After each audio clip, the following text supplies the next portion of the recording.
Use it well. Use it for good.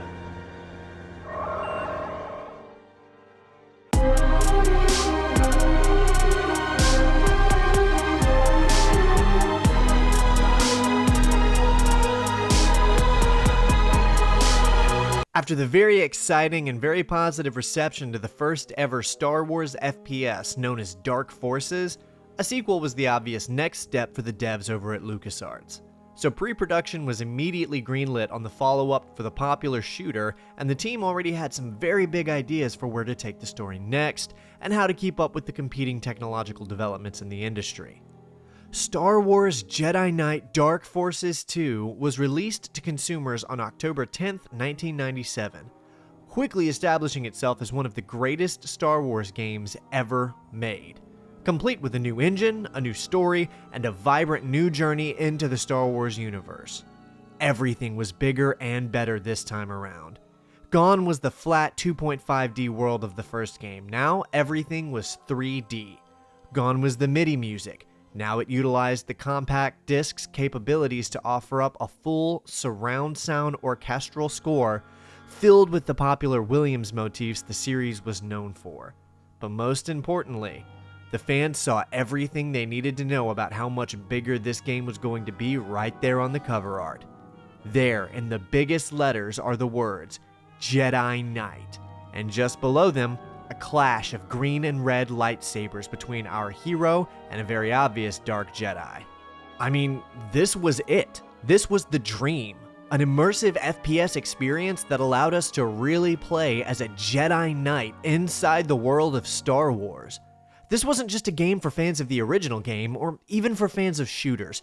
This was a game that could appeal to the sensibilities of pretty much any Star Wars fan. Unlike its predecessor, however, Dark Forces 2 would not receive any port to any consoles. This was a game locked to Microsoft Windows. If you wanted to play this one, you needed to have access to a PC equipped with Windows on it. To this day even, this game has never seen a single port. It remains an experience only available to PC owners. Now, if you're looking at the screen thinking to yourself, wow, that looks way better than I remember, it's because what you're seeing now is not the original retail version. Just like with my retrospective of the original Dark Forces, I've made some adjustments to bring you the best, most polished footage I can. So you're seeing the Jedi Knight Remastered 3.2 mod, a work of passion by some very dedicated fans that revamps hundreds of textures across the game to make everything look way better and offer official widescreen support. Here's a side-by-side. So if you're thinking of grabbing this off Steam to go relive it or experience it for the first time, I highly encourage you to do so with the inclusion of this mod to give you an even better Jedi Knight experience. It's super easy to install and makes the whole thing just look and feel better to play. Let's talk about the technological improvements I mentioned. Looking at the gameplay on the screen, you'll notice right away the biggest improvement. Everything is 3D.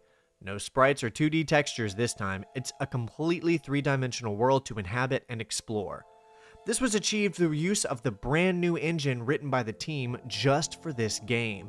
I mean, this was released a year after Quake, so full 3D was pretty much a must for the team to stay on top of the market.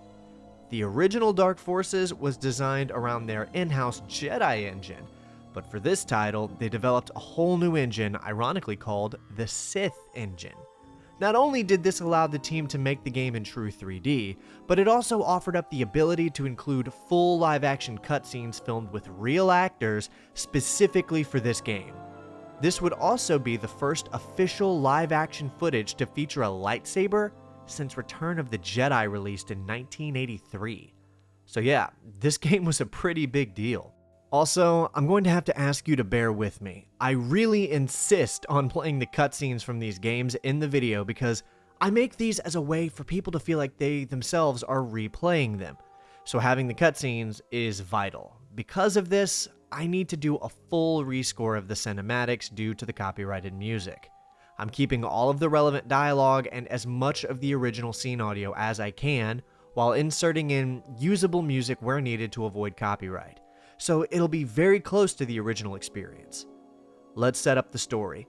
Unlike the first game, which happens during the events of the original trilogy, Dark Forces 2 takes place 1 year after the end of Return of the Jedi, or 5 ABY if you prefer. This is 4 years after Kyle destroyed the Arkhammer in the first game. Since that time, Kyle has really leaned into his mercenary life, taking jobs mostly from the recently formed New Republic. In the years since his work with the Rebel Alliance, and after having been lied to by the Imperial Academy about how his father really died, Kyle has been trying to find out who really killed his father and why. The Empire claimed it was a rebel terrorist attack, but Jan Ors revealed to Kyle years ago with evidence that it was definitely the Empire. Still, the reasons why they killed him remain unclear, and Kyle wants to know what it was they were after. This brings us to Nar Shaddaa, where Kyle is meeting up with an information broker called 8T88, a droid who claims to have something of relevance to Kyle's deceased father that may reveal who really killed him and why.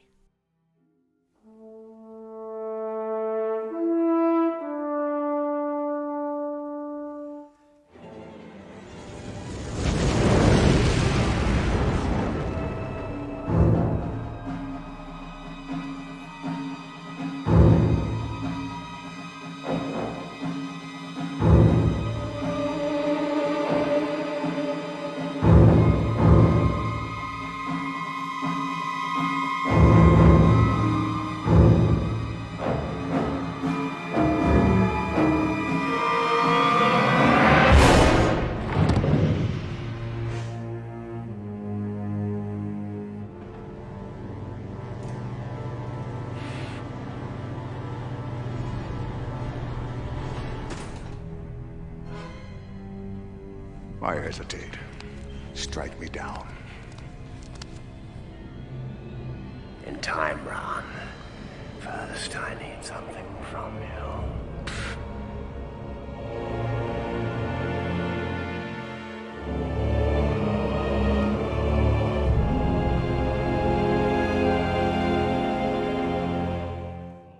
Morgan Katarn! This dead man holds the valley's location. Very intriguing. I have no further use for you, old man.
I want you to remember, son, when you're at the academy, how very proud I am of you. What a fine young man you've become. I wish your mother were here to see it. But I know she watches over you and is proud. After she died, your welfare and upbringing were the only thing I truly cared about. Touching. When someone desires information, they come to me. Don't waste my time, 88. Tell me who killed my father. Patience. He is a dark Jedi. Jedi? Dark Jedi. He is known as Jarek, and he has great plans for the rebirth of the Empire. I'm not interested in petty political struggles. Well, you should be. Without going into too much detail, Jarek has been quite generous in his offerings. Unfortunately, you don't factor into them. But I am not without a heart. Familiar, yes? I found it in your dead father's home. I can decipher any language or code known, but this one eludes me. It must be important. Tell me what it is, and these gentlemen won't have to indulge their darker side. The dark side? I've been there. Do your worst.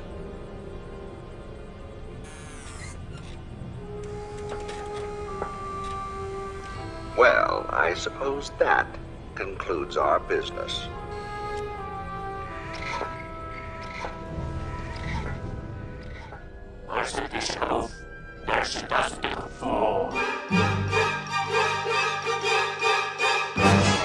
I'm not interested in leaving. I have some business to conclude with your friend, 88. That droid has a disc that rightfully belongs to us, and so we're going to get it back. Last time we were on Nar Shaddaa, we had to fight our way through a host of Hutt-hired thugs and Imperial troopers. This time around, following the Emperor's death, the remnant of the Empire doesn't show its hand nearly so often. You'd probably be hard-pressed to find them here on the Smuggler's Moon now, save a few encampments or scouts. That old death mark they had on us back then seems to have expired with the Empire's collapse as well, so showing our face on Nar Shaddaa now doesn't seem to concern Kyle all that greatly. Or maybe he's just being very brave. The droid that just threatened us, AT-88, was supposed to be giving us information about our deceased father, and in a sense, he delivered. We have a name, Jarek, some kind of dark Jedi. Where he came from or what he's doing out there, we don't know. Regardless, that disc from Kyle's old home seems to have something relevant on it, and we need to find it quickly. You'll notice how much nicer things are looking in our stunning new sequel here. The vertical city is more exciting and well designed than ever. Sure, the mod is making it look even better, but here. Even in the original game, this is still some incredible stuff. Again, this is only a year after Quake, and it's a full year before even Half-Life hit the market.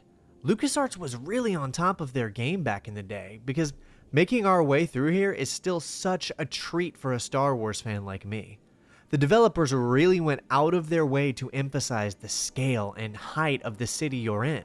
Like, this genuinely feels like I'm playing through a shipping area for big ships, which, there's one of them right there.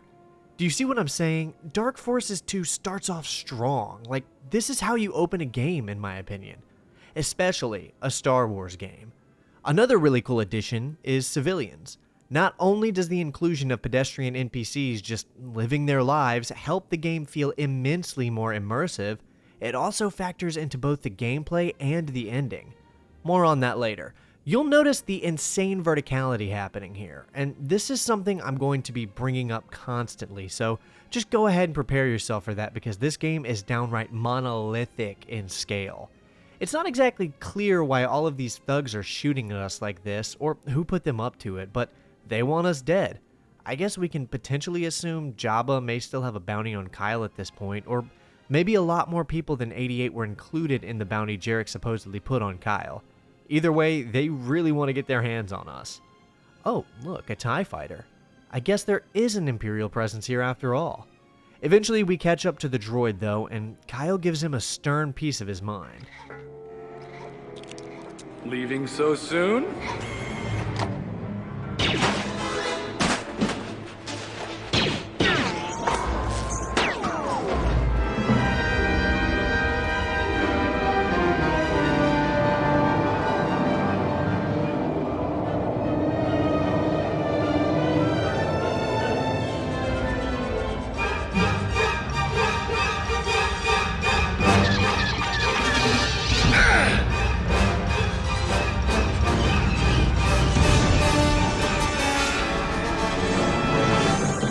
Oh, whenever I need to find you, you're always in some kind of trouble. Jan, what a pleasant surprise!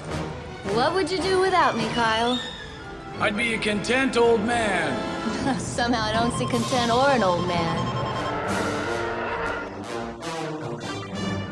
So much for the relaxing chat. Jan, meet me at the top. I've got to get that disc. Well, great. He got away and we lost the disc. Jan shows up right in the nick of time, for sure, or we would have been blown to particles by that TIE bomber. Yet, I wonder what the Imperials are even doing here on Nar Shaddaa. Either way, we need to make our way down and get our hands on that disc, then link back up with Jan.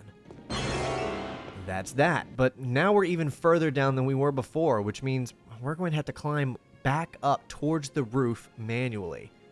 There's a surprising amount of this game that involves going down a level and then having to go back up again in the next level, actually.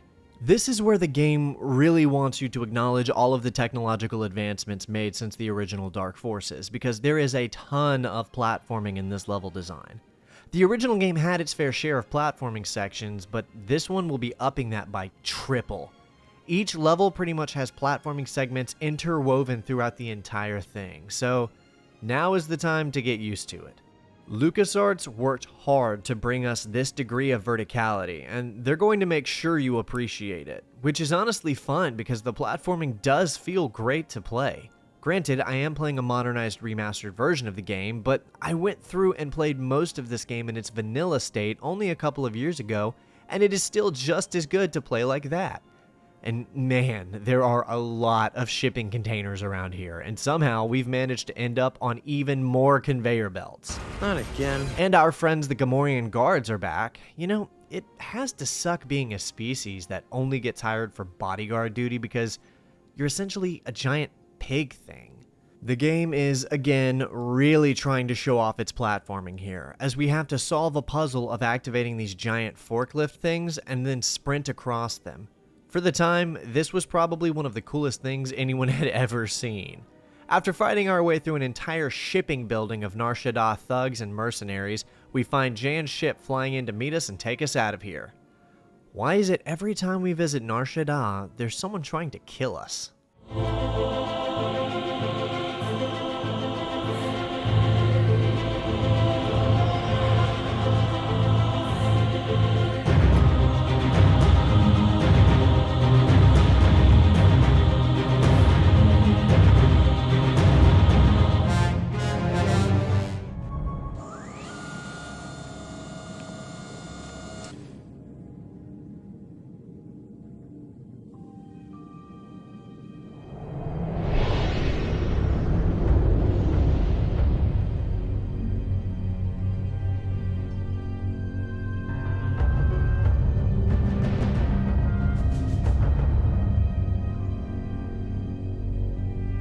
Your path is at a moment of change.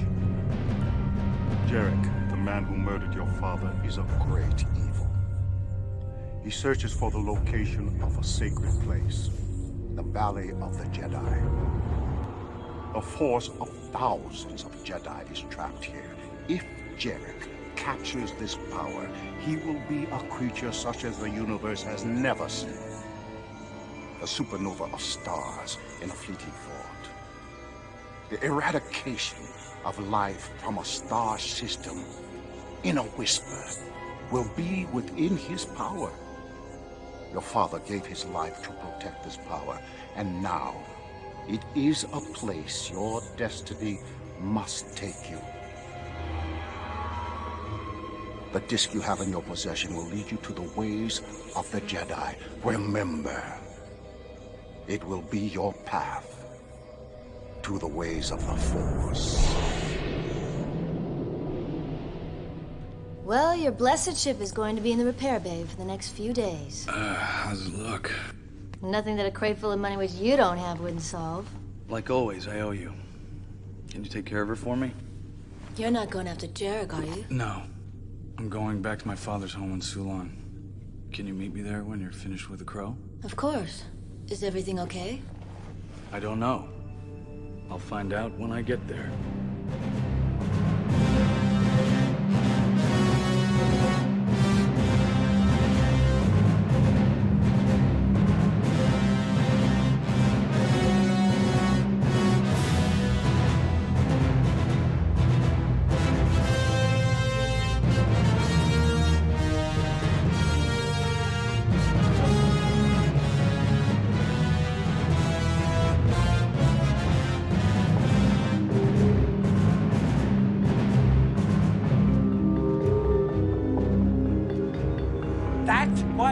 the last of them. Now what do we do? 8088 will decipher them at Baron's head. Fuck!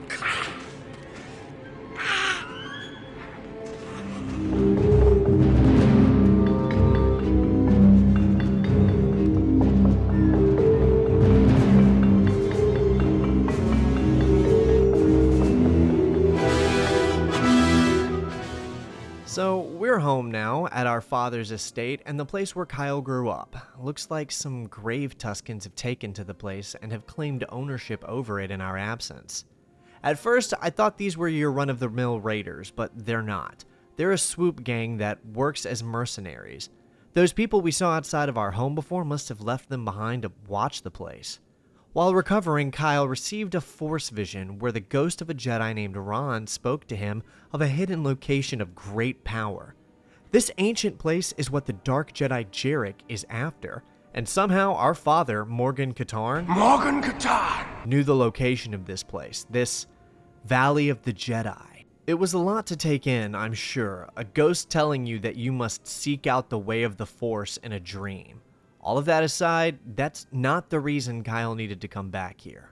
This data disk we took from AT-88 is important, but 88 couldn't read it, which is good news for us since Kyle knows exactly how to read the disk.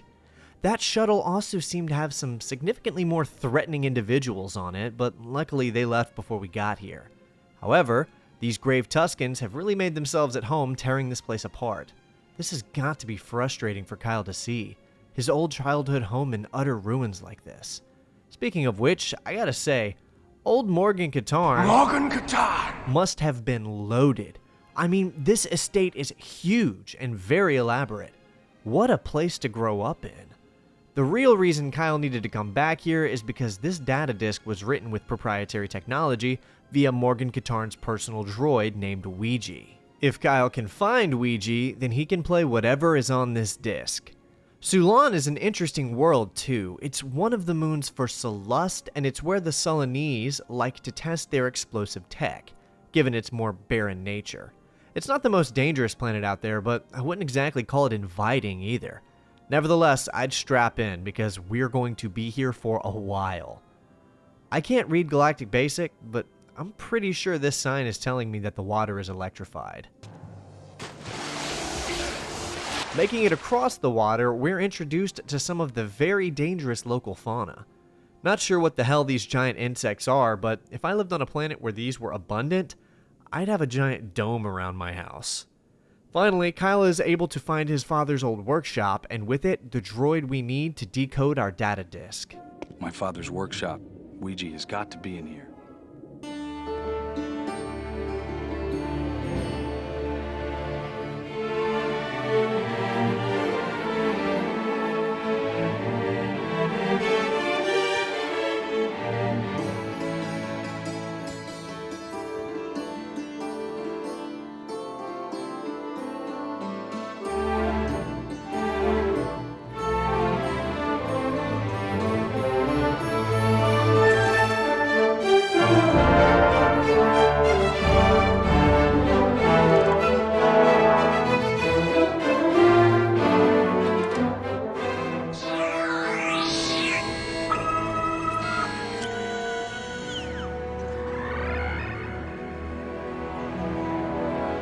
This message is intended for my son, Kyle Katarn.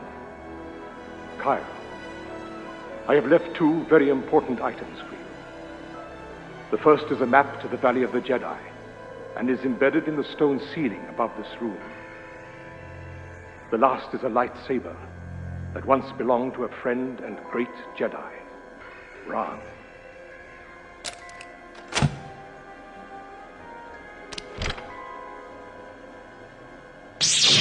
Use it well. Use it for good. Well, well, a lightsaber. Once Ron's lightsaber, apparently, the Jedi we saw in our vision. While I know the instinct is to immediately only use this from here on out, I wanted to progress the footage a little more naturally, with Kyle kind of treating it as something he found and is unsure of at first, and slowly using it more and more as we progress through the missions and he becomes more comfortable with the weapon and the Force. So, as we'll play, you'll notice the blade being more and more commonplace. And it is pretty awesome. I mean, this was the coolest imaginable thing back in the day, and hitting people with a lightsaber is exactly as fun as you would hope it is. And it's super useful for slicing through vents as well. With our new weapon in hand, now we need to get out of here and find a place to rendezvous with Jan. The only way Kyle knows out of here, however, is the nearby irrigation aqueducts. Oh well, here we go, lightsaber already coming in hand. How did they even find me here? Okay, looks like some more mercs are posted up all over the place waiting for me to show up. With this new information that the valley's location was built into the stone ceiling, those dark Jedi we saw carrying the ceiling blocks away on their ship means that they now know how to find the valley. They'll need AT-88 to decipher the stones, so we have to track him down and destroy him before he's able to give the location of the Valley of the Jedi to Jarek. And the stones too, if we can. Which is probably the best idea, because taking on a Dark Jedi doesn't seem a smart idea right now. I mean, we've taken on our share of Imperial troops, and hell, even a handful of Dark Troopers, but a Jedi? That's a different game altogether. So we find 88, destroy him, and wash our hands of this whole thing. Well, here we go again. Look, I know this is where the obligatory civvy reference goes, but this isn't technically a sewer. Luckily, there's no Dianogas around this time either, but there are a lot of mercs looking to put me down and collect my corpse around here. Okay, so the bug things are back to harass us, which this is more of where I'd expect to find them than inside of my own home. Turns out these things are called Mylox, and they aren't too dangerous, but they can sneak up on you pretty easily. I mean, the game is just showing off now. Seriously, look at this. I know this isn't updated graphics, but even the design is just spectacular here. Look at the scale and the feeling it gives us to be climbing around under this bridge. Like, this is so cool. I'm going to keep saying it over and over, but this is really just the coolest game. And unlike so many other games from this era, this platforming feels really responsive and fun to play. This must be a water tank or something. We'll have to go in and activate it so we can progress. What the hell is that thing? Okay, so no Dianogas, but we've got some of whatever this is. Water 6? Huh. Okay, interesting. They're also native to Sulan, but so far they've been pretty harmless. Just keep your distance and kill them to be safe. Okay, finally, we've made it through these aqueducts, and Jan should be able to meet up with us here. Now we just need to figure out where 88 and those Dark Jedi scurried off to. And luckily, we won't have to go far. They're still on Sulan, just a few kilometers away, in a city called Baron's Head.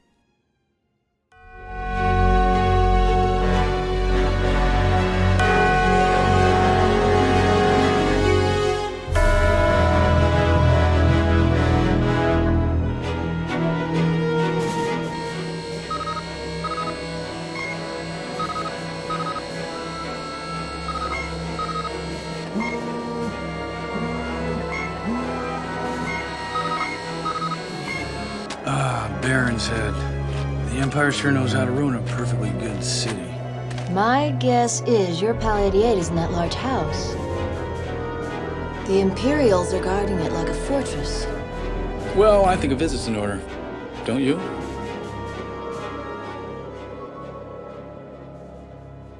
So the city is being totally occupied by Jarek's forces from the Imperial Remnant right now, and it isn't going to be very welcoming to Kyle just waltzing in. Which means we're back to our rebel agent ways of infiltrating back through the aqueduct system again. That massive tower in the center of Baron's Head is an Imperial palace left over from the Empire's rule, but it looks like Jarek has decided to make good use of it given its time on the same planet as the map of the Valley of the Jedi. They have wasted very little time too, it seems. That being said, I'm seeing a lot more mercenaries than I am Imperials. In fact, I haven't even seen an Imperial yet. The Remnant must be getting stingy with Jarek and his plan, or he just couldn't convince enough of them to join to utilize an excess. Either way, we have to find a way into that palace and put 88 down for good. It's not like this is the first time we've infiltrated Imperial Palace. I mean, we straight up assaulted the Imperial City on Coruscant 4 years ago. But still, I'm sure Kyle didn't imagine he'd be making it a habit. The occupation is spread out even into the city outskirts. We're seeing mercs in civilian houses, cantinas, and even in their shops. This isn't good. Well, we're doing a light side playthrough as our default, so of course we have to help these people and clear out as many of these thugs as we can. I will talk about the dark side route later though. After accidentally happening into a door that's normally supposed to lock, I found this little guy. Hidden as an Easter egg, we can find Max, from a series called Salmon Max, because LucasArts developed a game for this series. I just thought it was kind of neat. It's at this point too that Kyle is starting to experiment with that lightsaber a bit more, testing it and realizing he can deflect blaster bolts with speed he didn't even know he had. The Force has been with him all along, but now he's really starting to believe it. Also, this part of the game straight up puzzled me for like 10 minutes because I could not figure out where to go. It's platforming. You need to climb on top of some roofs to advance to the next section. I'm actually fine with this because it's not too egregious like a certain puzzle I'll talk about later. Nice dive, but this is no time for a Jawa juice. I do love that this was included though, because it feels alive in the town, and if you wanted to speedrun your dark side playthrough, well, just remember this is here. Leaping across a couple of rooftops, we find our way past the city outskirts into the heart of Barret's Head, and just outside of that Imperial Palace. Is that a probe droid I hear?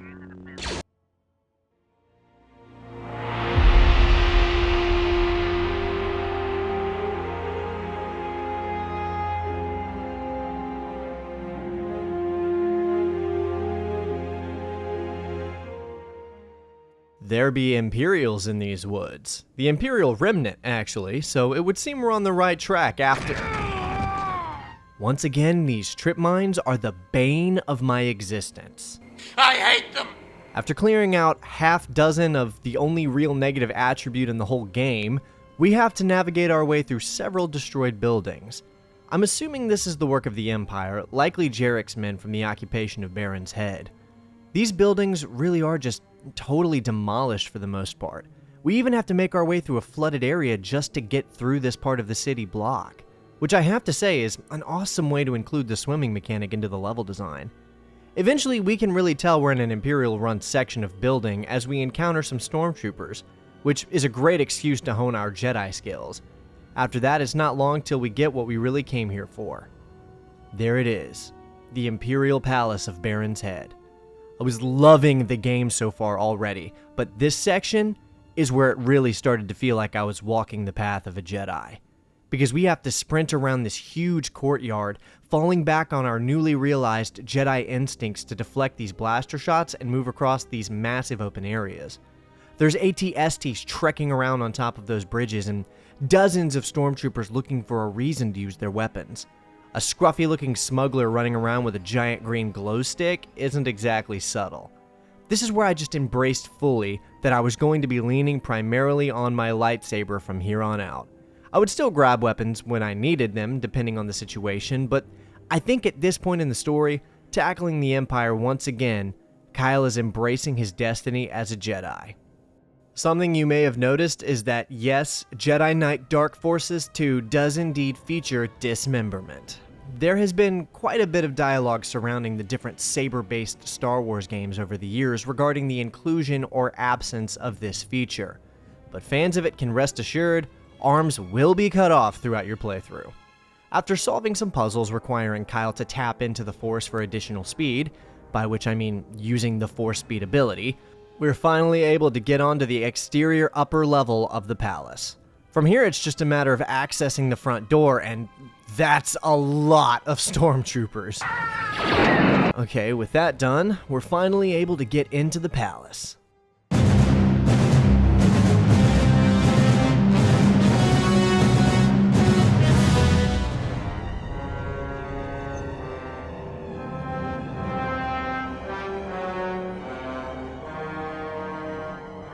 Excellent, 8088. The Valley of the Jedi will soon be mine. Your payment is waiting for you at one of my cargo ships. Meet it at the refueling station outside of Barret's Head. Saris! Prepare the vengeance for hyperspace.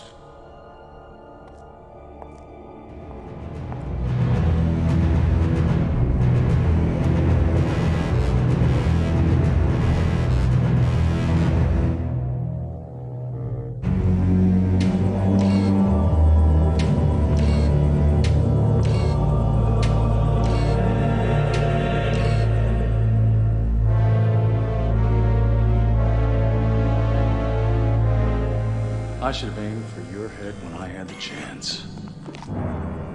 A lost opportunity. I want the map, 88. All yours, Kyle.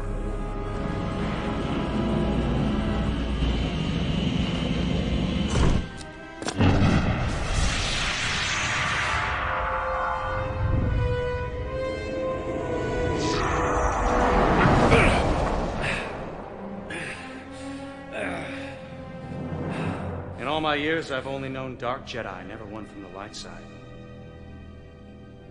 Somehow I expected more.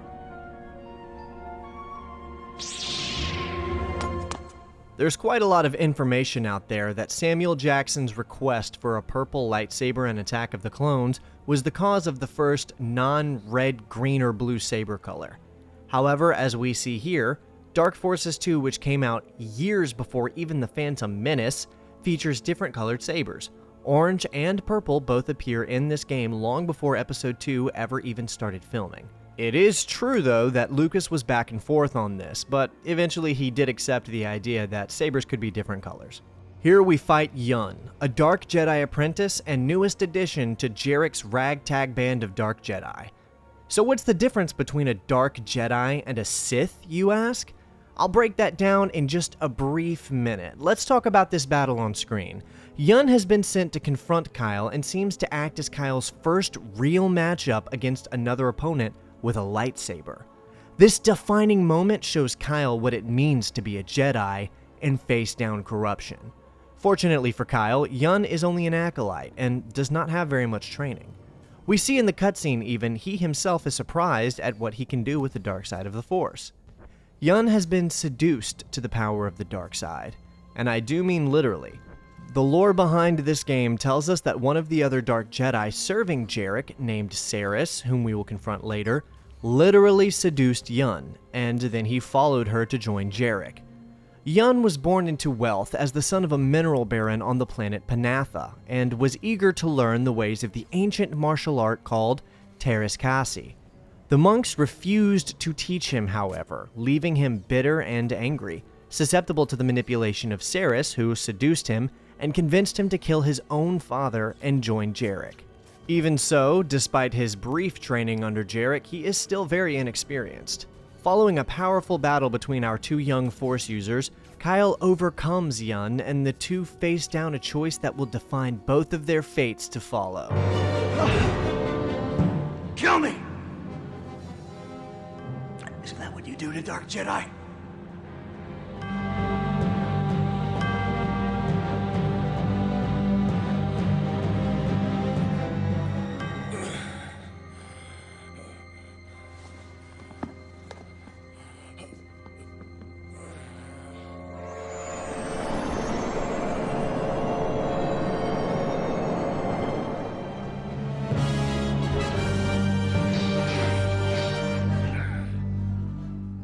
Upon reaching the map to the Valley of the Jedi, carved into the stones taken from Kyle's childhood home, Kyle found they had been destroyed by Yun, a Dark Jedi who was waiting for him there. After their battle, Kyle chose to spare Yun's life and let him live, which is actually kind of funny considering the 100+ people Kyle has killed just since arriving on Sulan. Not to mention Nar Shaddaa, and let's not even bring up that situation on the Arkhammer. So yeah, Kyle has killed a lot of people. So this act of mercy is definitely a little bit out of character for our previously roguish smuggler. Who knows though, maybe this is his turning point. Kyle will still kill when needed, after all, to protect the weak often means killing those who would oppress them. Yet even still, maybe from here on out Kyle is attempting to respect more the sanctity of life and only kill when needed. I certainly tried to play it that way, sparing as many of the enemy NPCs as I could, utilizing the Force Pull ability which allows us to yank the weapon out of their hands and leave them helpless. I would leave them be when I could and kill them only when I thought it was in pure self-defense. This is the path of the Jedi. Speaking of Jedi, let's talk a little bit about Dark Jedi. So, if you're more of a casual fan, you might know the basics. You've got the Jedi and you've got the Sith. Good guys, bad guys, right? Well, kind of. The truth is that the ability or training which allows one to manifest or control the Force isn't what makes someone a Jedi or a Sith. The Jedi Order is just that. It's an order with a hierarchy and rules to follow, oaths to swear. Or at least, it was.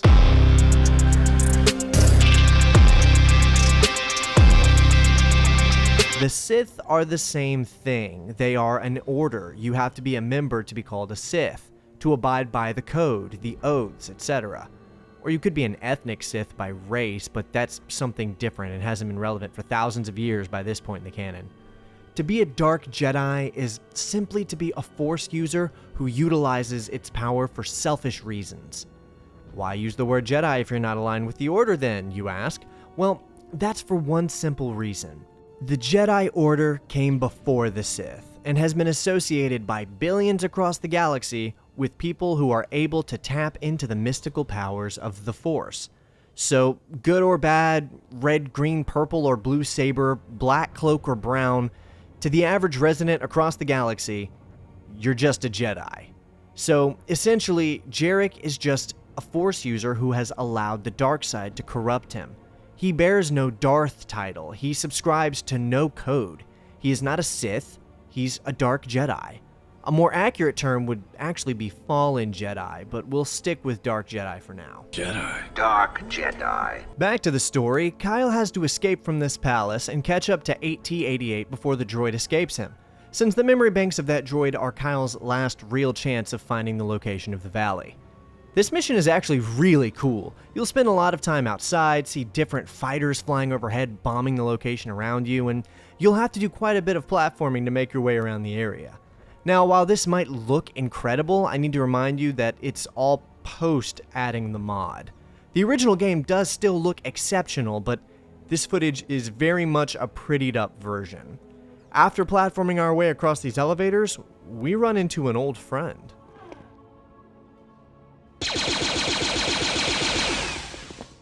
So can anyone tell me what the hell a Kell Dragon is doing in this palace? There's no Hutt presence here, and I know for a fact that they are not native to Sulan. Can anyone guess where they are native to? So we strike that thing down with our lightsaber and make our way to the roof of the palace where Jan meets us for extraction. Let's get out of here.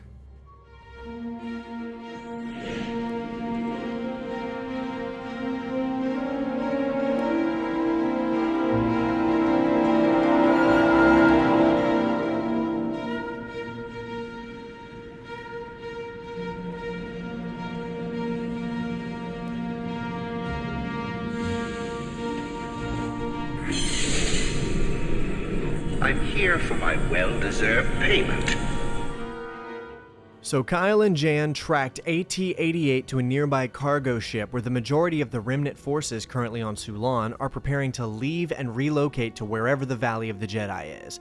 Right now, that cargo ship is our only hope of finding that location, so we're gonna have to board it. I'll be honest, I kind of feel like this is the worst mission of the game. It's got a lot going for it, and really the whole game is very cool, but if I had to pick a weakest level, it would be either this one or the one after it. Pretty much the whole level is just making your way across a series of increasingly difficult environmental challenges until you reach the cargo ship. Not to mention, we're a little over halfway through the game at this point, so in my typical fashion, I'll pick this mission to leave on screen while I talk about the gameplay. If you've played any shooter released within a year of Quake, then you are probably very familiar with how this game plays. It's your simple, true 3D FPS game, running through the level and solving whatever puzzles need solving before reaching the end of that level. In this instance, we'll have to find a special tool to turn the valves and empty out this fuel container so we can pass through it. Most levels will feature similar environmental puzzles, so it keeps you thinking. The level design is fantastic in nearly every mission, and the gameplay really couldn't be smoother. Probably the most notable difference between this and something like Quake is that instead of the melee weapon being a sort of fallback weapon for running out of ammo, it's going to be one of the main weapons that you'll use, which is fine because, well, I mean, it's a lightsaber. One of the things I do really like conceptually about this level is these long, massive fuel tunnels that Kyle has to run through. Due to there being literal explosive fuel everywhere, you actually do need to be so careful about stray blaster shots because it will explode. Falling down through these tunnels does feel very cinematic and cool, but the whole bit just goes on a little too long in my opinion. Eventually, we do make our way to the boarding area for the cargo ship. There it is, and the only thing between us and getting there is a bridge full of Imperial stormtroopers. Turns out that ship isn't waiting around either, and before we can reach the door, it literally starts moving. Oh, I better jump for it. That was a little too close.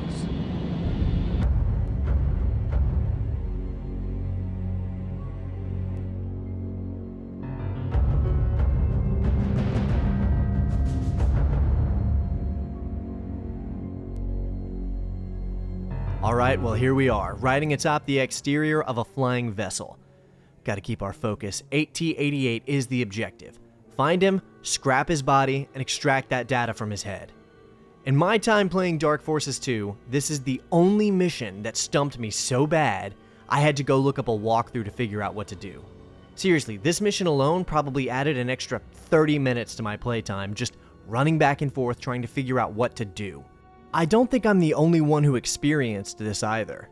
There's a puzzle where you have to find this little switch on the wall and flip it to deactivate the ray shields in order to access a room where you find the blue key to open the door you need.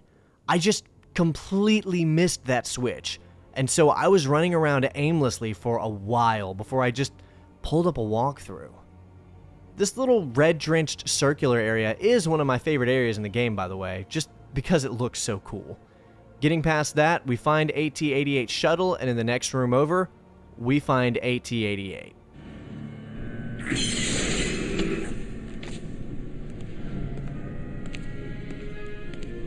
I finally get my chance to repay you. Lovely, yes. Our master is on his way to the Valley of the Jedi as we speak, a fortune you will not be so lucky to experience.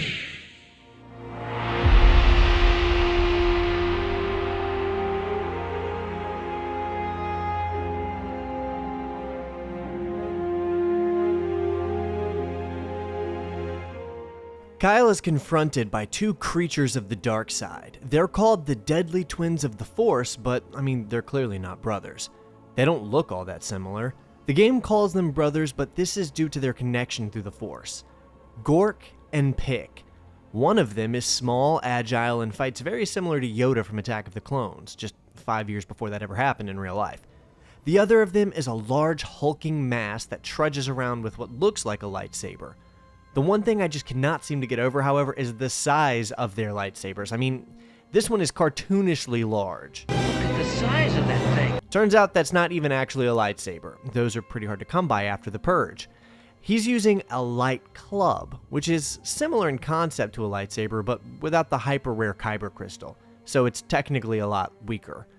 Gork is a Gamorrean, and his real brother is another Gamorrean named Thok, who studied the martial arts of Teräs Käsi. Thok, being the smarter of the two Gamorrean brothers, sold his brother Gork to the prophet of the dark side, Lord Kronel, on Dromund Kaas. Kronel was collecting Force-sensitive pets to practice dark side alchemy on to mutate into new creatures, which is why Gork and Pick look similar despite being different species. This is the act of creating what is known as a Sith spawn. A Sith spawn is when a creature is mutated by dark side alchemy and gene alteration to be more brutal, powerful, and dangerous than they were before, though this also makes them more rabid and unpredictable. The two were both experimented on until Kronel eventually sold the two creatures to Jarek, who was interested in taking them on as acolytes. Gork was sold to the Empire by his brother Thok, but Pick was simply captured and handed over to Lord Kronel. Following their mutation into Sith spawn, the two found they had a powerful telepathic link through the dark side from what happened to them. Jarek recognized that this made them a formidable pair to have around and accepted them into his ranks. This fight really isn't that hard once you figure out their movements and abilities.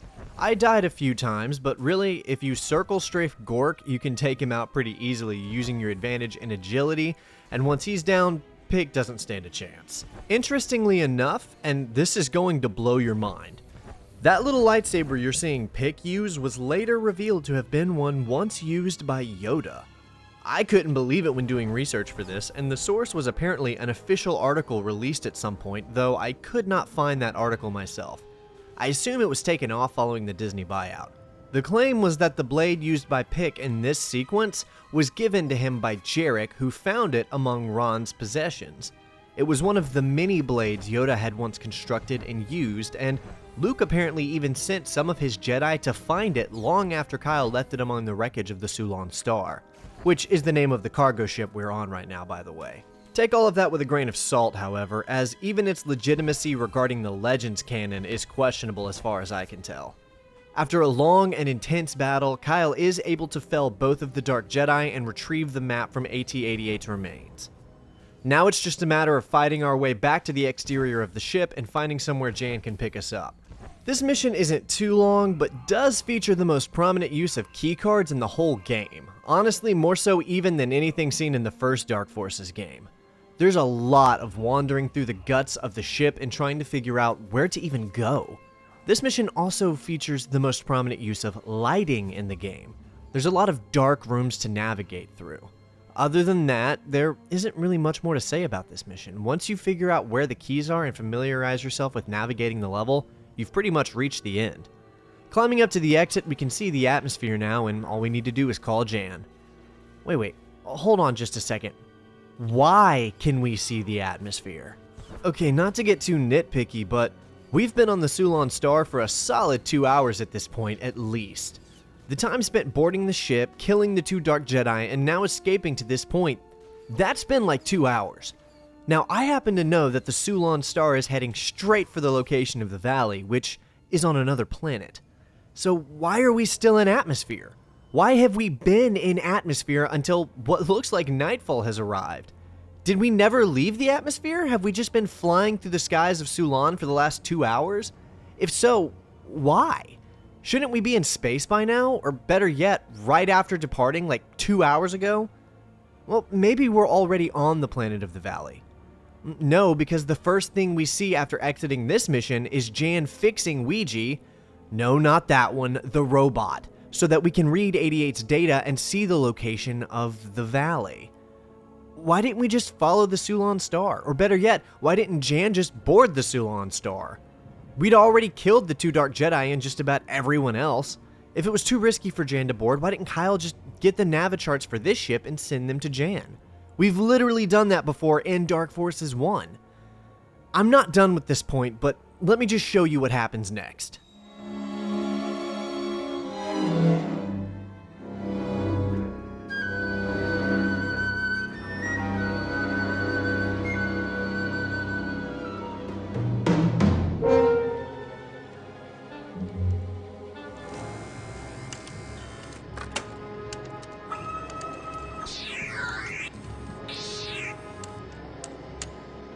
I think that should do it, Ouija.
The valley is being prepared for you, my lord.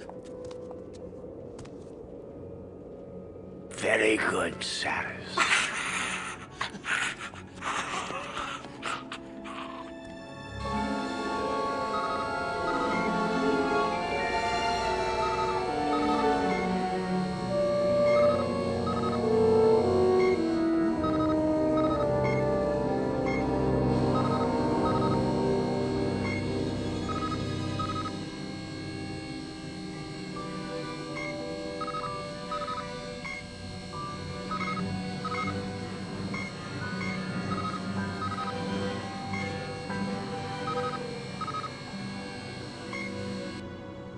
I can see Jarek's men. They've already gotten their hooks into this place. I've got to get to the top of that tower. You're just gonna get into more trouble.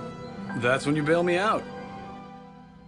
Okay, so we are literally shown footage of the Sulon Star docking on this planet and Jarek arriving shortly after by shuttle. So let me tell you what happened. We chased 88 to the Sulon Star to get the coordinates to the Valley of the Jedi. He was already destroyed, so we kill the Dark Jedi there, take his head, and leave the Sulon Star to go decode the coordinates we need. As the Sulon Star is literally en route to that exact destination. Upon decoding these coordinates, we follow them to the exact landing spot of the Sulon Star. There are only two explanations I can fathom as to why this was handled in such a convoluted fashion. Number one, Kyle had literally no idea that the ship he was on was headed straight towards the exact destination he wanted to go and didn't think to stow away, which means Kyle is an idiot because he just watched 88 board this ship along with half the remnant on Sulon to go somewhere. It's pretty obvious where they're going. You could suggest that maybe Kyle thought it was too dangerous to stay on the Sulon Star for that long, but by the time he got picked up by Jan, he'd already killed half the ship. I mean, reasonably, he would have been safer just stowing away. Or number two, Kyle did know, but figured he needed to rendezvous with Jan so they could get some distance and come in after the fact for a safer entrance, which meant decoding 88's head and following behind, which means Kyle is literally allowing Jarek to reach the valley before him. I don't even want to think about it anymore, let's just move on. By the way, the footage you're seeing on screen is depicting the lost planet of the Jedi, Ruusan. We're arriving long after the Imperials have, which has allowed them to fortify the entrance to the valley and set up shop.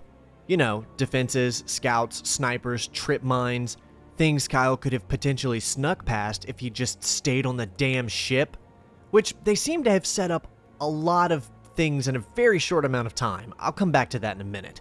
This mission is pretty fun though. They really went all out on the verticality for this one too, as you'll be running along these cliff sides for the first half of the mission.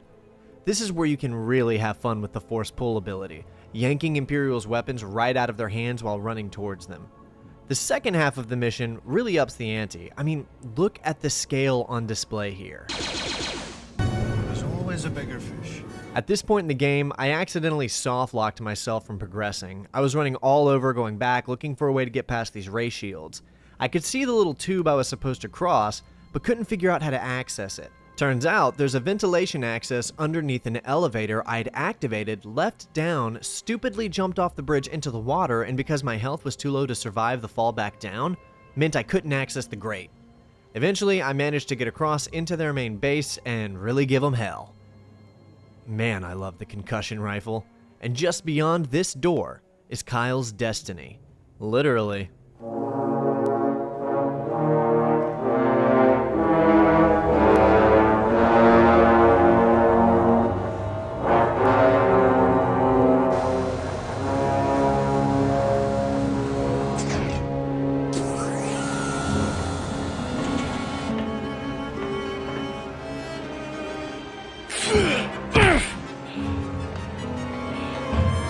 Finally, I get to wipe your putrid taste from the Force. This is actually one of the coolest fights in the game. This is the Dark Jedi named Maw, M-A-W, and he levitates around on a robotic repulsor lift because he was cut in half during his encounter with a Jedi. Not unlike Maul, M-A-U-L, who crawled around on robotic spider legs because he was cut in half during his encounter with a Jedi. It's like poetry, so if they rhyme. Out of all the battles, this one actually had my favorite set piece. We fight Maw atop this long scaffolding bridge attached to the Sulan Star. We chase him across this bridge throughout our duel, and I have to say, it felt epic to play. Maw has actually had quite a difficult life and has been around since the Clone Wars. During the Clone Wars, Maw served the Jedi as what's called a Jedi Shadow, a group of specialized Jedi meant solely for seeking out dark side subjects or objects and destroying them. After the Jedi Purge, Maw fled and went into hiding until Jarek eventually found him and turned him to the dark side. Now here we are, but due to his age and the fact that he's missing half his body, Kyle actually still stands a chance. It's during this battle that your alignment matters. Once you defeat Maw, the game will check your force leaning to determine if you've chosen the path of the Jedi or been seduced by the dark side.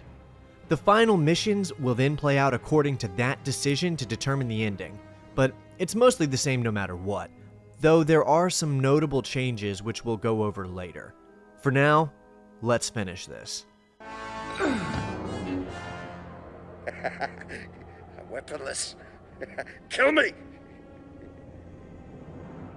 You can't, can you? You're weak like your father. I remember it. Jarek.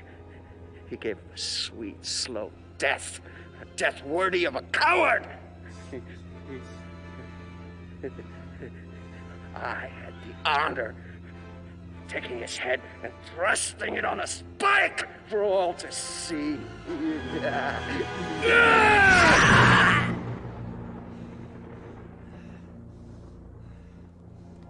Excellent, Katarn. You've started your journey to the dark side. But that is not enough. Looks like I can't bail you out of trouble this time. Strike her down and realize your true destiny as a Dark Jedi, your true power.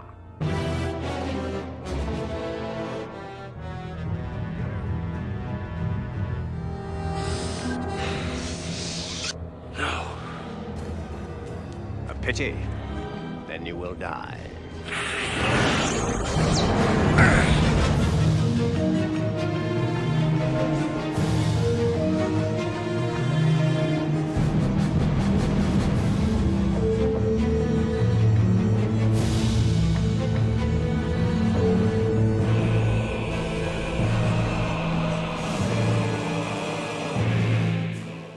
Well, the ship's anti-gravity engines are offline and the whole ship is falling slowly towards an explosive demise. This mission is short, but your ability to navigate your way through this rotating disaster about to explode is crucial, as you literally only have 5 minutes to do so. If you fail, you will die. Because this mission is less than 5 minutes long by design, there isn't much to say beyond that it's just so cool that it's included. Things like this really seem to escalate the story for me. I really love that the game lets us play our way through this descending death trap and make our way back to the Moldy Crow ourselves. It's just such a cool addition.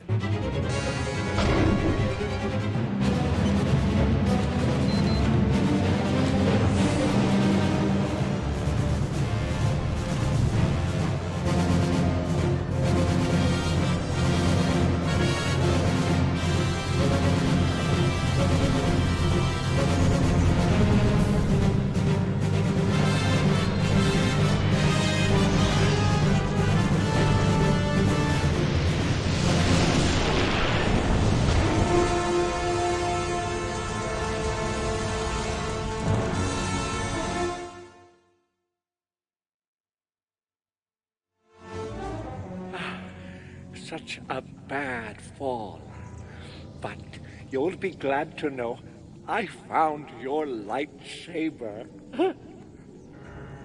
Want it? Oh, very distinctive. Oh.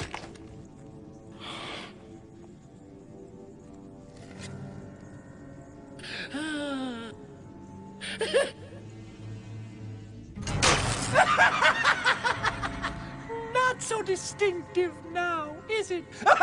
Enough of this. Tell Jarek that this Jedi will soon join the dead. Oops.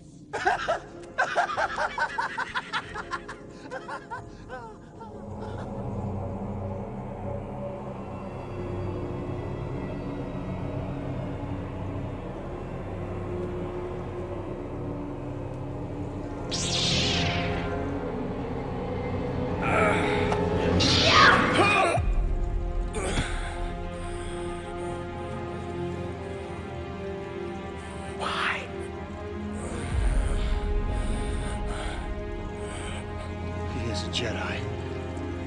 He deserves a battle.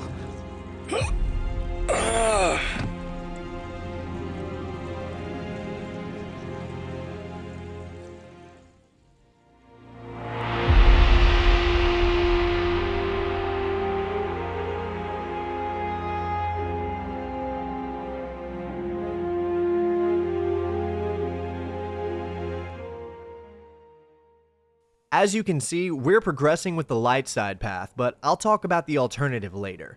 Kyle has to face down Saris, one of Jarek's most loyal followers. Interestingly, the lore surrounding her is pretty deep, going so far as to attribute her to a character seen in episode 4. Here. Her story is honestly the saddest of them all. Saris was born on the ancient Sith homeworld of Dromund Kaas, believe it or not, where she was raised as a prophetess of the dark side. She was born into a cult of people calling themselves the Prophets of the Dark Side, who themselves believed their powers were derived from extensive suffering. This caused them to develop a twisted sense of sadism. Her father, Lord Kronal, who we have talked about before, was a head prophet of the Order, and gave her away freely to the other prophets to have their way with her. According to the lore, he himself did this to her as well. They also tortured her often, as they did each other and themselves. She apparently never knew which of the prophets was her father. This awful childhood caused her to become cruel and sadistic herself, although her true power was not realized until Jarek found her and completed her training into a Dark Jedi. It was from Saris's father Kronal that Jarek even learned of the Valley of the Jedi. He isn't spoken of at all in the game, but most of these characters and the events of this game can be traced back directly to Lord Kronal and his prophets of the dark side. As for Saris, she's facing off against Kyle Katarn. Struck by the grief of having just lost Yun, whom she did have some feelings for, and the anger towards Kyle, her concentration is off and her mind shrouded. This is Kyle's chance to take advantage and strike her down here and now, which he does, to her mercy, honestly. Her life was one of constant pain, misery, and hatred. This was the only way.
Saris may be dead, but our time is running out. Jarek has entered into the valley's core now, and we still have to climb this whole tower before we can even enter the valley at all. We may have lost our lightsaber, but because Yun gave his life for ours, we've got his lightsaber to finish this. I actually kind of like the orange lightsaber. I know it looks yellow here, but that's because of the mod. In the original game, it's definitely more of an orange color. As for our ascent of the Imperial Tower, I guess my big question is, how the hell did they construct this whole thing so fast? Like, this cannot be from Jarek's men. There's just no way they constructed all of this so fast. They've only been here for a handful of hours, a day at most, so all of this must have already been here? That begs the question then, had the Empire already found the valley? Did Palpatine know about the valley and have people here looking for it? Was this leftover from the High Republic? Well, no, actually. Turns out it's none of that. I went and looked it up, and apparently, we're supposed to believe that this entire Imperial Tower was built in between Jarek's fleet of ships arriving and Kyle arriving. I know it's just a video game, and I shouldn't be questioning it this much, but come on. How long did it take Kyle to decode that map and get here? A week? If that's the case, why has it taken Jarek this long to access the valley's core? I guess we're supposed to assume that they've been spending days searching for the entrance and drilling for it? Which, okay, fine, I'll buy it. Let's just say it's been like 2 weeks, and they set all of this up and have been drilling and digging to find the entrance this whole time. That could have been avoided if Kyle had just followed the damn Sulon Star. Anyway, back to the game. You can see the environment design here is actually spectacular. The giant mountains in the distance, the rocky cliffside terrain. I hate them! Overall, this mission is actually pretty fun, although it's much shorter than the following mission. It's still pretty memorable. I feel like some of this game's best gameplay comes from when the environments are big and open with a lot of sights to see. It really helps us drink in the Star Wars atmosphere. I do feel like they went a little overboard with this puzzle that's based around the airflow from inside of the facility. There's a lot of waiting and trying to time your movements around these bursts of air to get through the level. It's not the first time we've seen them in the game, but it is definitely the most we see them used in a single mission. Eventually, we're able to find the entrance to the tower and finally get inside.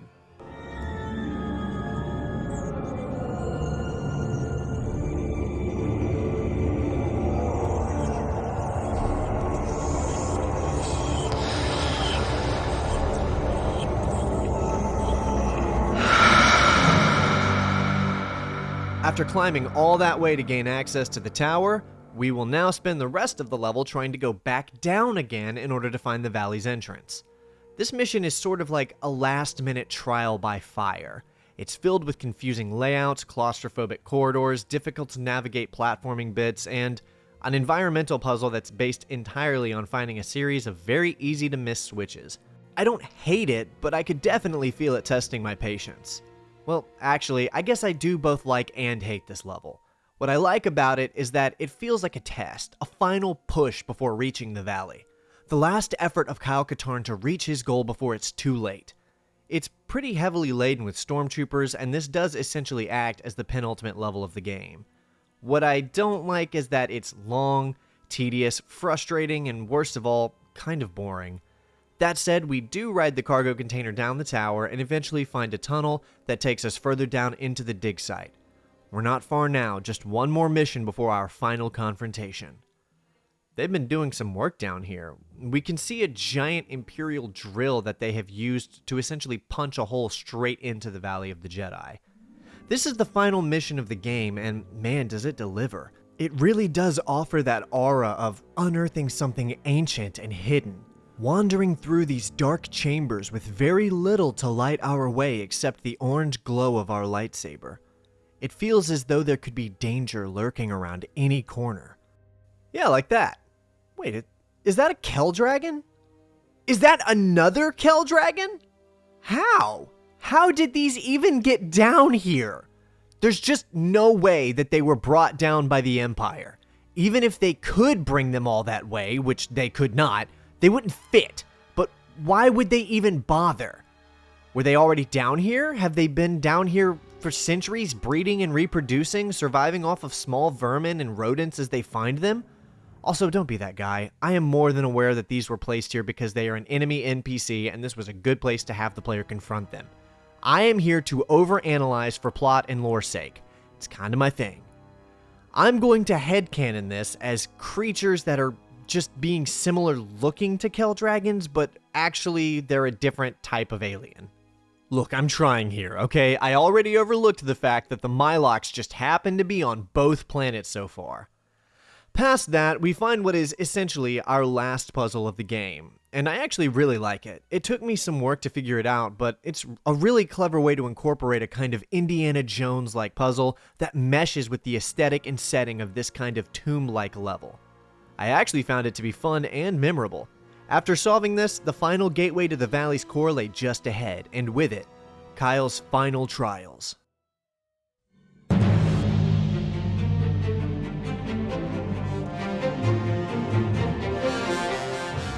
This is gonna cost you a great lot of money you don't have. As long as I'm around to pay you, I don't care. My sentiments exactly. Mine too! Bach, the final of Jarek's 7 Dark Jedi disciples, and the maddest of them all at that. Born to the Twi'lek homeworld of Ryloth, Bach became obsessed with the Jedi Order at a very young age. It was his dream to follow in the footsteps of the great Twi'lek Jedi that had come before him, and this desire was only made stronger when he realized in himself that he had the strong proclivity towards Force sensitivity. In an unfortunate twist of destiny, the very year Bach was born was the year that the system's Jedi Watchman named Anun Bondara died, which meant that Bach's Force sensitivity went unchecked and unnoticed. By the time his sensitivity was discovered, he was deemed too old to be trained by the Jedi Council. Bach felt overwrought with dismay at this decision and felt denied his destiny. To make matters worse, it was only a few years later that the Republic fell and the Galactic Empire solidified. With that came the rise of the Twi'lek slave trade, which saw Bach sold to the Imperial Vice Admiral Screed. Screed abused and mistreated Bach for years, only further breeding the hatred inside of him. Eventually, Jarek found and felt the Force sensitivity within Bach and ordered Screed to hand over the Twi'lek for execution. Screed reluctantly agreed. Rather than executing Bach, however, Jarek assumed ownership of him as his new master. He did not free the Twi'lek and continued to treat him as a personal slave, which cemented Bach's hatred of humans, and continued to reinforce his cruel and sadistic ways. Jarek did grant Bach's single wish to learn the ways of the Force, but in a cruel last crushing blow to Bach's dreams of being a Jedi, he ended up simply becoming a Dark Jedi instead. As for the battle itself, I think you can see on screen how frustrating this battle is. I mean, he just hops around the room endlessly. It's actually a pretty difficult fight to win. Also, Bach is the earliest depiction I can think of to show the use of dual-wielding lightsabers on screen, even if it is a video game. After a long and intense battle, we do eventually overcome Bach and strike him down.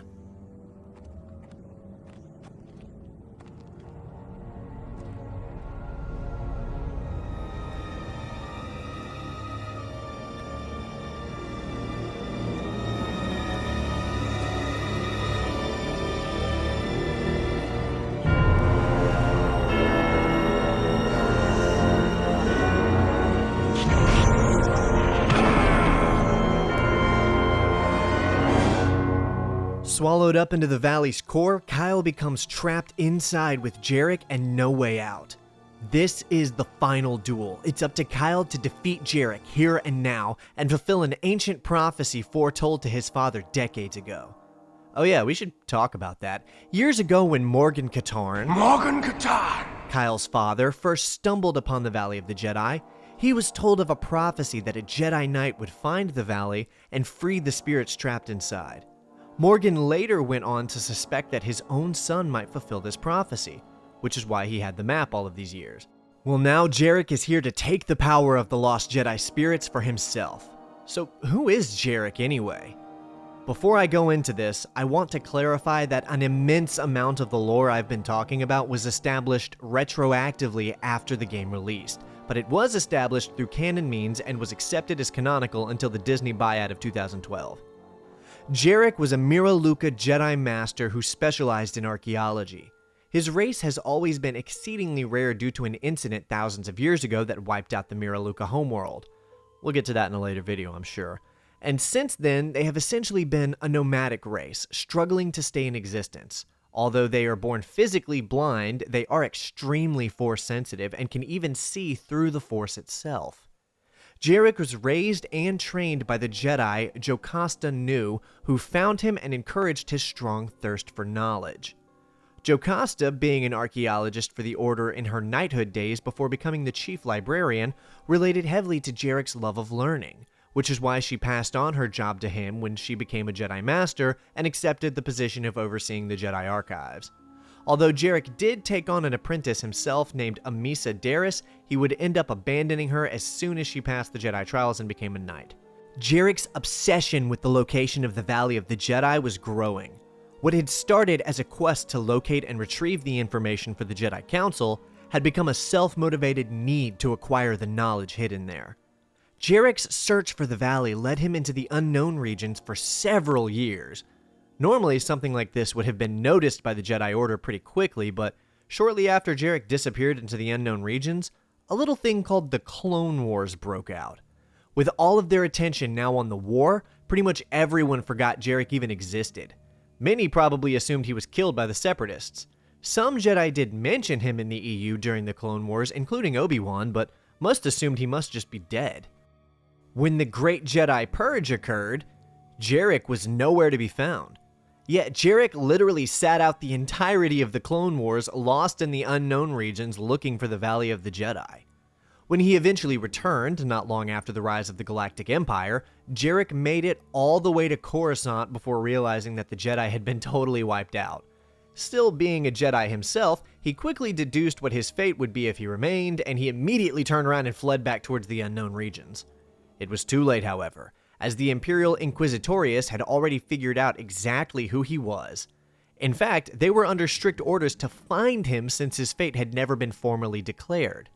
It didn't take long before the Empire cornered Jarek, and the Inquisitors offered him an ultimatum: turn to the dark side and serve the Emperor, or die. Not only did Jarek happily accept their offer, he had already been strongly considering the dark side as a means to increase his knowledge for years. This was the excuse he had been waiting for.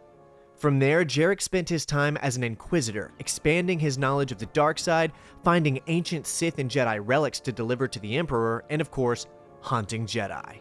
Although many of the Jedi Jarek found were the very ones he turned to serve him instead of killing them, an idea he got from reading the Emperor's own writings, albeit one he executed against the Emperor's wishes and without his knowledge.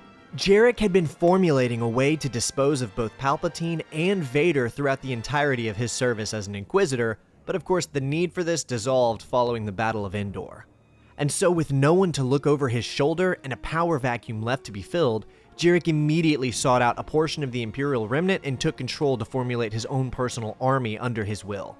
Though due to the scattered nature of the Empire, this was only a fraction of the available forces at the time, as different sectors were claimed by different leaders, essentially turning the Empire into a series of quasi-military forces ruled by different warlords.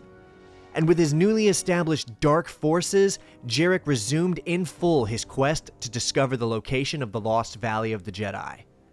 Okay, so I know that's a lot, but believe it or not, that's just the short version. I left out tons of details about not only his character, but all of them. It's just too much for the video, but I had to give you at least the rundown on who it is we're facing right now. So after all of that, all those years, his life's work spent seeking the Valley of the Jedi, he did finally find it after all. And just as he lived his life in obsession with it, he will die here, buried inside of the very thing he'd spent his life searching for. After a very long, and I mean I spent just under an hour fighting him, drawn-out battle, Kyle finally gets the better of his opponent.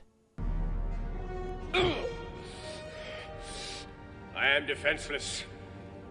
Strike me down, and the power of the dark side will be yours. I'm sure you haven't forgotten. I was the one who murdered your father. No, I haven't.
Thank you, Father. And that's it. Star Wars Jedi Knight Dark Forces 2. The prophecy was fulfilled, the spirits of the valley freed, Jarek finally put to rest, and Kyle Katarn's Jedi trial overcome. Even so, there are still a lot of dark forces left in the galaxy, waiting for someone to stop them. A lot of innocent people waiting for someone to save them. Someone like Kyle, someone who walks the path of the light. A Jedi Knight.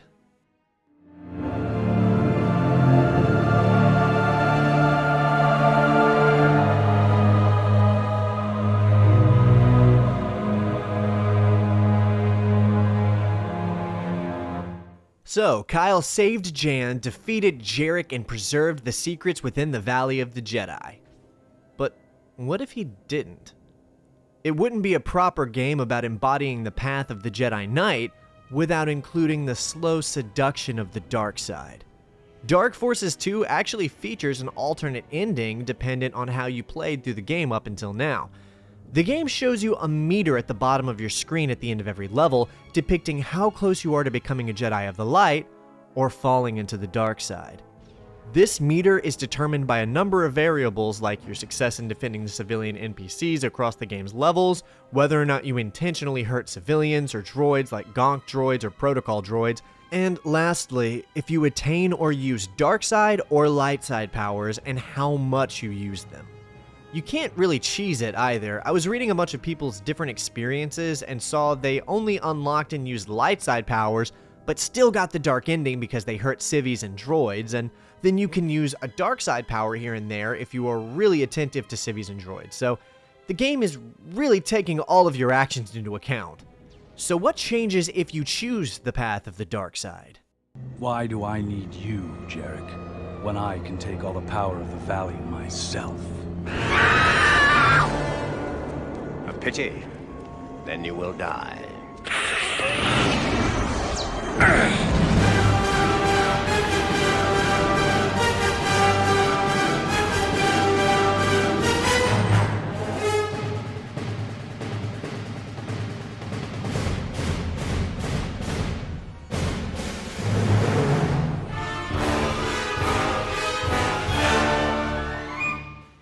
85% of the game's narrative is the same no matter what, but after you defeat Maw is when all of the changes happen.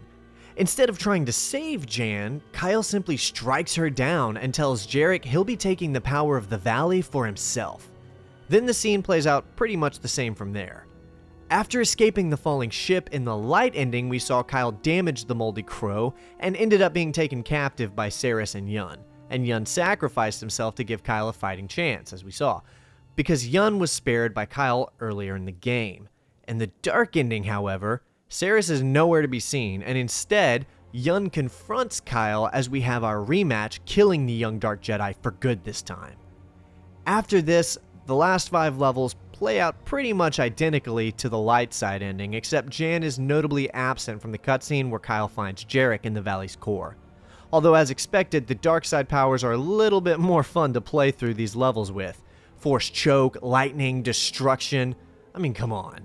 These are the fun Force powers, so it's pretty cool to walk through this small sect of the Empire like a monster. Then of course we get a different ending entirely after defeating Jarek that I'm just gonna play now.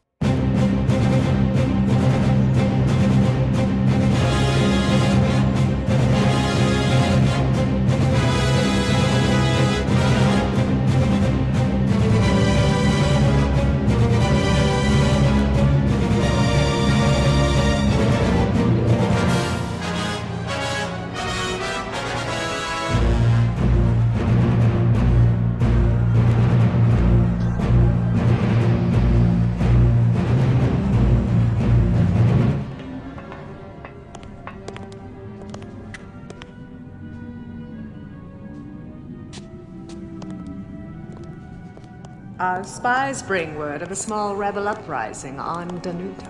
I have no time for petty uprisings. Extinguish them painfully. Yes, Emperor.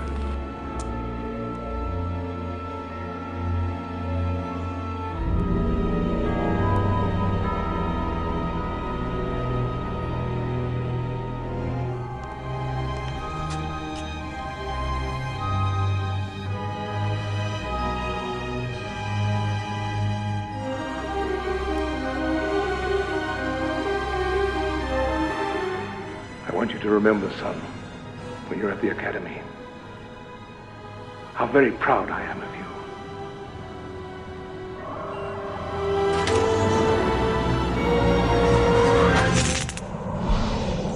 you. Yeah, a pretty grim ending, especially if you got this one first back in the day. I imagine the player would be restarting the game right away. So Kyle takes Saris to his side and essentially utilizes the power of the Valley to establish himself as the new Emperor. Bro, imagine a what-if novel follow-up to this ending where Luke has to take out Kyle Katarn. I would be buying that book on day one. Because, you know, there's a few other Jedi out there at this point Kyle would have to contend with if he really went this route. And we even get a small mention of a resistance on Danuta, which is a great callback to Dark Forces 1, being the planet where Kyle stole the original Death Star plan, starting him on this journey. Back in the late 90s, multiple endings like this weren't exactly common, and this one is implemented so well that it makes the game even more an awesome experience than it already was. I will say though that from a narrative standpoint, this turn comes out of absolutely nowhere. I love the inclusion mechanically, but Kyle literally becomes a different person within like 3 seconds. It doesn't really feel natural, but I mean it's just a novelty to be honest, so I like it. Let's talk about the other game mode in Dark Forces 2, the multiplayer. Yeah, this game actually has a multiplayer. I can't say very much on it though, since it would obviously be a very complicated process to set up and make playing it with people a very feasible idea. I did hop into a few of the maps myself just to check it out and see what it all looks like. It's probably exactly what you're expecting. It's an arena-style, objective-based multiplayer that looks like it would play very similar to Quake or Unreal's multiplayer modes at the time. Your game types are pretty standard fare as well. You've got Deathmatch, CTF, you get the idea. Exception being the mode where everyone can have a lightsaber and force powers, making it a battle of dark and light Jedi instead of your conventional arena shooter. I mean, it's a cool inclusion, and since this game was exclusive only to the PC, I'm sure there was a small multiplayer community going on back then for it too. Obviously, if you're looking at the game now from a modern view to gauge if it's worth your time to play, this multiplayer is in no way a selling point. There's a 99% chance you'll be skipping over this entirely, as it's not at all a reason to install and boot up this game. But I feel like it's still cool that it exists. All that said, if you really are interested in playing this multiplayer, then I have to tell you that there are a handful of very passionate and dedicated fan bases keeping this game alive. You'll have to do a little digging, but there are some channels posting their clips of playing Dark Forces 2, and some Discord servers out there who love this game and strive to keep it alive. So it is still being played by some people out there. As for the music, there is next to nothing I can say about it since none of it is actually for or from Dark Forces 2. Most of, if not all of the music you'll hear in the game is quite literally the exact same music from the movies, which my opinion is pretty split on. The positive is that it really does help the game to feel like a legitimate Star Wars game. The saturation of John Williams music across the game's levels and cutscenes does so much to make the player feel like they're really playing a true Star Wars movie. Like they're really participating in Kyle's journey to become a Jedi. The negative is that it robs the game of its own identity. You, the viewer, have not heard any of the Williams music in here because I've gone to great lengths to cut it all out to avoid being assaulted by copyright claims. One of the things I did while essentially rescoring all of the cutscenes is utilize several remade orchestral renditions of the original Dark Forces music. I found a full remaster of the Dark Forces 1 OST to use here, put together by this channel I found called Richard Barret Jr., so shout out to him for doing this. I did this to try to add some original identity back into the experience because without its own music, while it does feel just like a real Star Wars movie, the lack of original music and melodies makes it feel like it's lacking its own identity. Lots of, if not most, Star Wars games lean heavy on the iconic motifs from the movie scores, but they often integrate a lot of original melodies in there with it. This game, however, just literally uses the exact music from the movies every step of the way. So as brilliant as this game is, this is one of the biggest missteps in my opinion. Let's wrap this up with my final thoughts on the game. Jedi Knight Dark Forces 2 is not only one of the greatest Star Wars games ever made, it's legit one of the best video games in general. I've been playing a lot of Star Wars games lately for this channel, and I'll tell you straight up, this is better than most of them. Not only did it beat several of the most important trendsetters in FPS games to market, like Half-Life and Halo, it attempted voluminous amounts of ambitious new things that a lot of the other games from that time weren't even considering yet.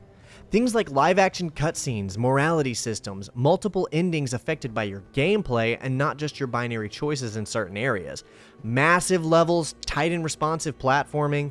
I mean, the game lets you have an entire arsenal of weapons, multiple force powers, and a lightsaber to take on the Imperial Remnant with. It pits you against multiple Dark Jedi, lets you fight on these fantastic set-piece levels like on top of moving ships, giant balconies, and inside of ancient underground tombs. Even with this video being the length it is, there's still so much lore I couldn't cover, and there's so many things I didn't get to touch on. Like Ron's character, who talks and teaches Kyle the ways of the Jedi throughout the story, or the extensive history of Ruusan in the Valley of the Jedi. I just couldn't cover every little detail, but honestly, I think you should go play it and see it all for yourself anyway. It's just a straight up brilliant game that any Star Wars fan should have played before. Although I'm sure that there's plenty of very valid criticisms one could make about the game, I only have one that bothered me personally. In Dark Forces 1, we visited over a dozen unique locations. I'm talking multiple planets, moons, space stations, and starships. The first game had us everywhere from Vader's capital ship to Jabba's capital ship, blood moons and ice planets. Sure, they were all just the same flat maps with slightly different designs, but the narrative context made it all feel so exciting. Dark Forces 2 falls incredibly flat in that regard. Despite being a longer game with several more missions, you will only ever see 3 planets across its 21 levels. The first 2 levels take place on Nar Shaddaa, the next 10 all take place on the moon Sulan, with the final 9 missions being on the planet Ruusan. I mean, all 3 of these locations are really cool, and each one features a variety of interesting and exciting locations to see, so I can barely even call it a criticism since it's a quality over quantity situation. Really, it's just kind of a shame that this is probably the least played game in the Jedi Knight series. I mean, the fact that it only ever released for Windows PC, and in a time when having a PC that could run games like this was a lot more rare, the barrier to entry was admittedly high. But this is the definitive Kyle Katarn story. This is the most important tale of the character's life, in my opinion.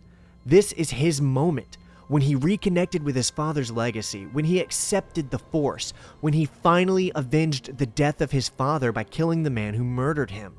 His first use of a lightsaber and his first battles with Dark Jedi. The following 2 games would become far more popular and widely played due to their being ported to consoles and the industry as a whole just being larger at the time, but this one is quite possibly the most important entry of the series, narratively speaking. I was the inverse of that scenario, however, as this was the only one I played for many years of my life. I did get to play the first 3 levels of Mysteries of the Sith on a demo disc I got later on, and eventually I did manage to get my hands on a copy of Jedi Academy. To this day, I still have never really played Jedi Outcast, so for the longest time, this was my only entry into the world of Jedi Knight, and so I guess I just go way back with it. Nostalgia or not, this is genuinely one of the most fun Star Wars games I have ever played. Speaking of Mysteries of the Sith, I never did see what was past those first 3 levels. Thanks so much for watching, everyone. I hope you've enjoyed this journey into the world of Dark Forces 2 with me. Going through these old games is such a good time for me, but one of my favorite parts of it is when you guys share your own experiences with them here in the comments. So please drop a comment about your time with Dark Forces 2. Tell me how you liked it, or if you haven't played it, let me know if this video has piqued your interest to go and grab it off Steam now. Of course, as always, I'd ask that you like the video, and if you haven't yet, subscribe to the channel so you can stay up to date with my future adventures in the Star Wars universe and more.